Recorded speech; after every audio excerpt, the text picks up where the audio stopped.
はい、どうも皆さん、こんにちは。しずりめです。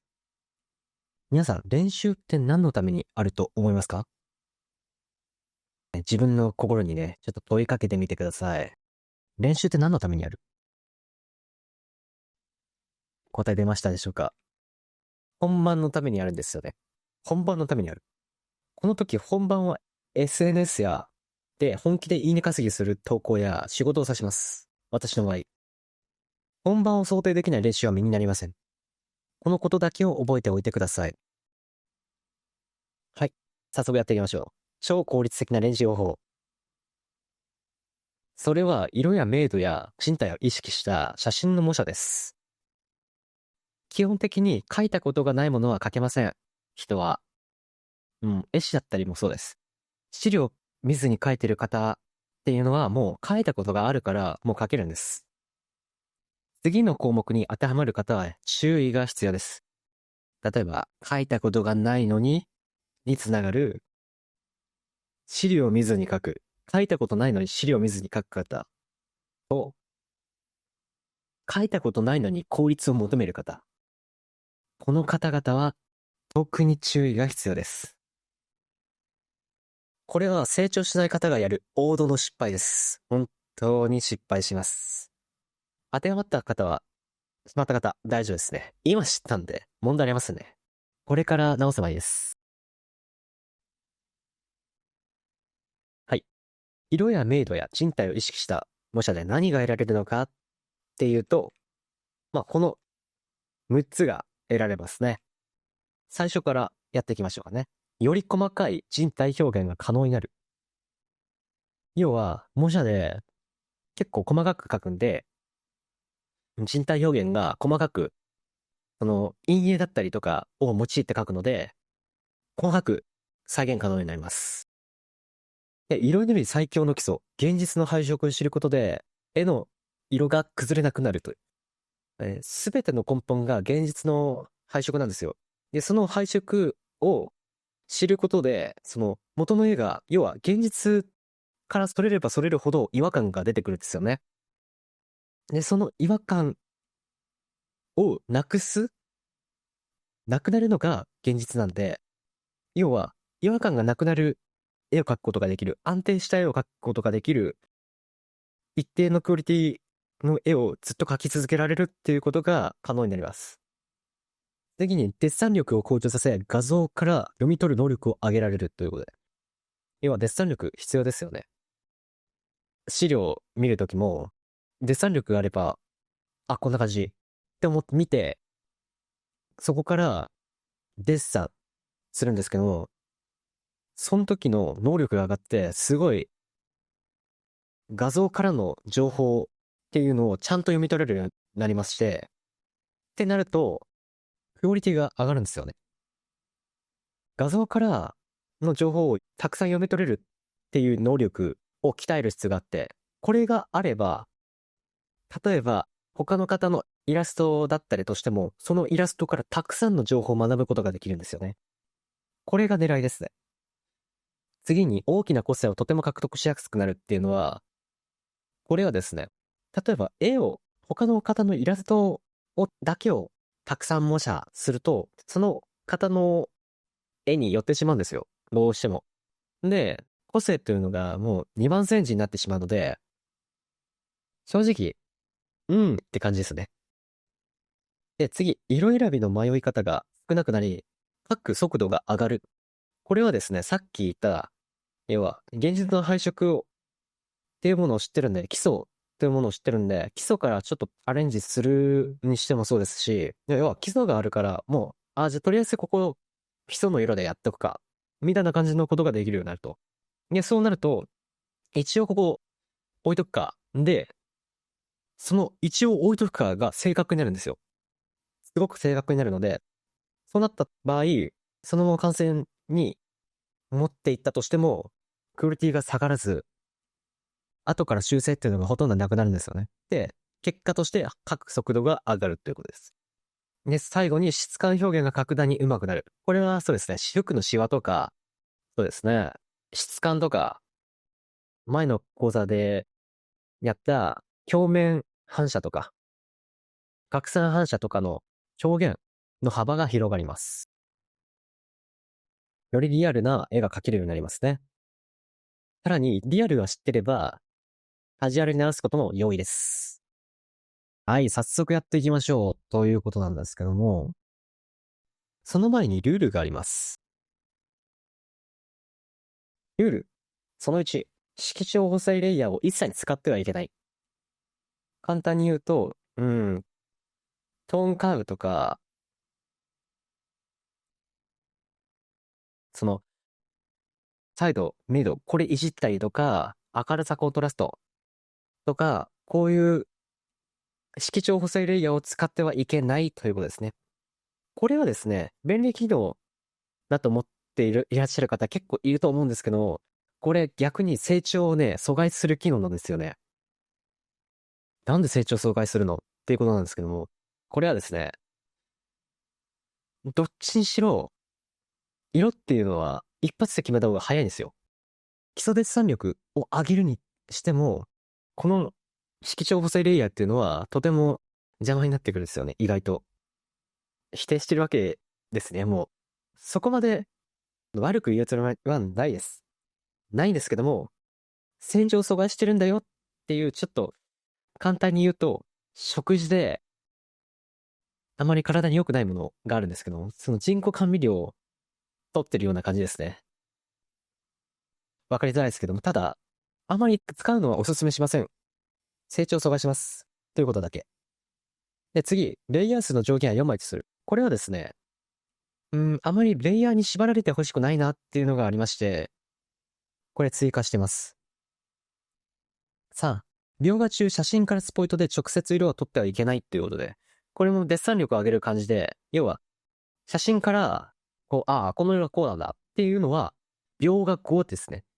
要は答え合わせの段階で見るって感じです。その場で撮ってはいけません。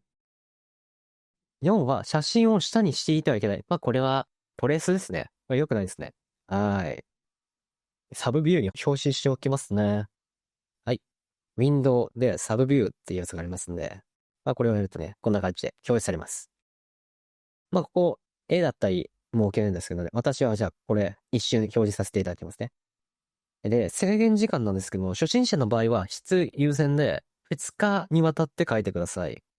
で、ある程度絵を知ってる方、要は描き方とか結構知ってて、そうですね。まあ、1万円が意外と1万いいねとか5000いいねとか行くよって方は、1時間を目安に書いてみてくださいということで。こんな感じです。はい、次。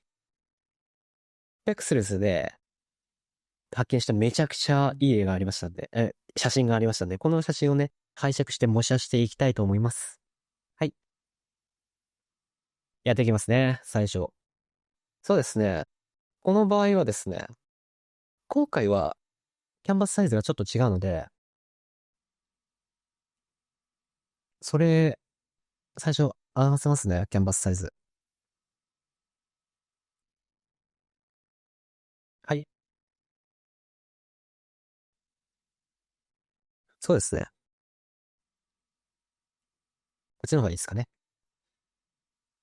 で、下を黒にします。はい。ここに書いていきますね。そうですね。最初はじゃあ当たりを書いていきますね。ゆっくりやっていきますよ。ゆっくりやっていきます。最初は当たりを書いていきます。まあ私の場合はこんな感じで、アウトラインを書いていく感じですね。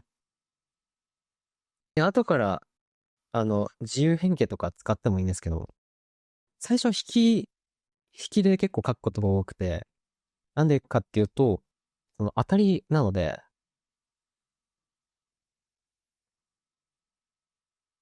取りやすいんですよね、引きでやると。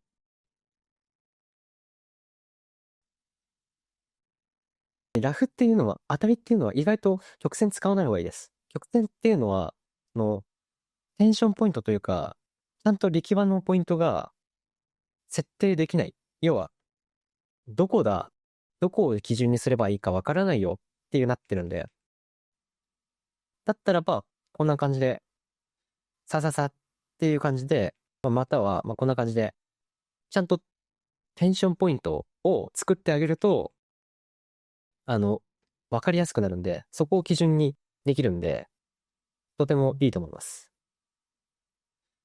まあ、ブラシなんですけども、意外と何でもいいです。G ペンで、G ペンじゃないですね、これ。G ペンでもいいですし、何でもいいと思います。で、その人物の顔なんですけども、顔は基本的に描画しないようにしております。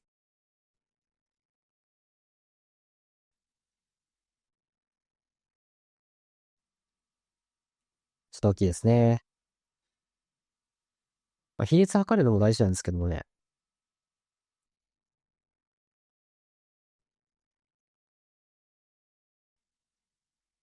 まあ、こんな感じで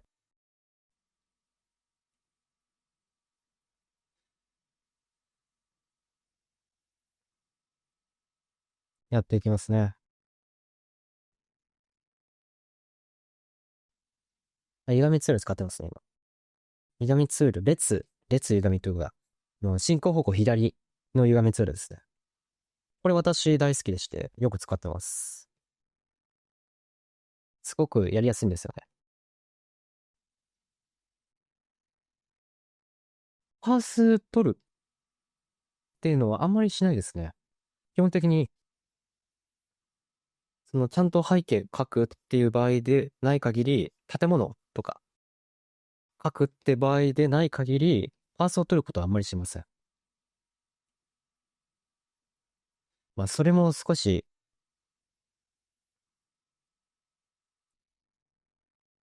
感覚がちょっと、たくさんやってきたから、そういう感覚が身になってるっていうのもあるでしょうけども、まあ、あまりしませんね。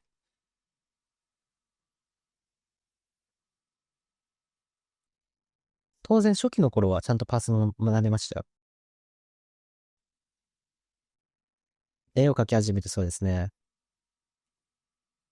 3週間ぐらいの時には、パースやってました。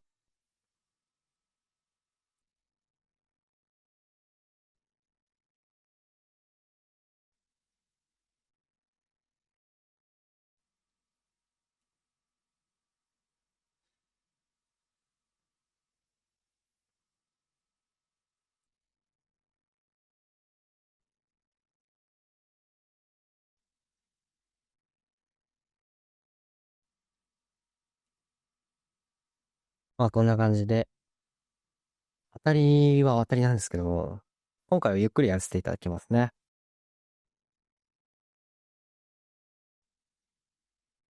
まあ、こんな感じでやった後に、髪の毛も一応、こんな感じで当たりだけ取っておきます。あるよ、ぐらいのレベルですね。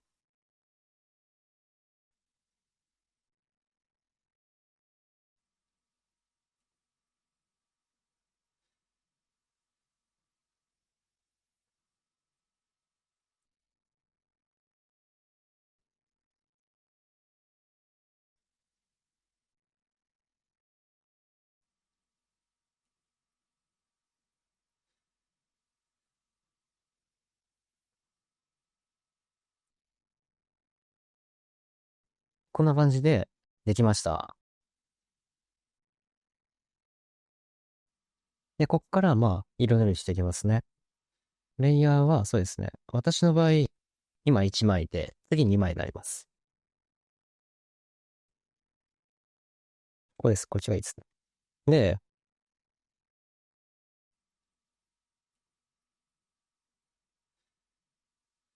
最初は背景から描いていくのがいいかね。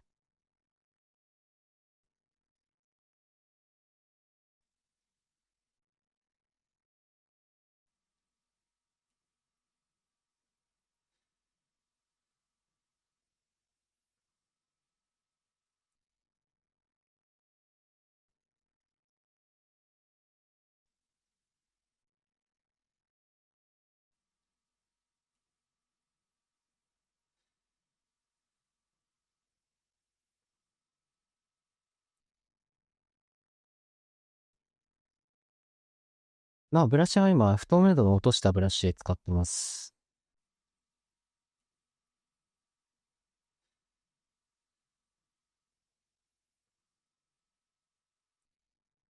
で、不透明度を落として使っていく感じですね。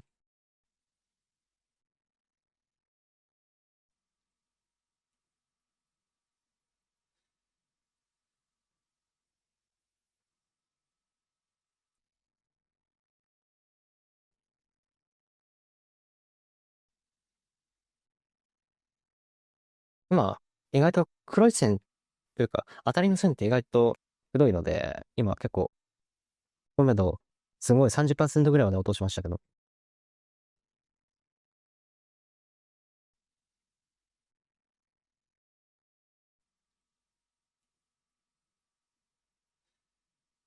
選択範囲っていうのが意外と使いまして、結構使いますね、私の場合。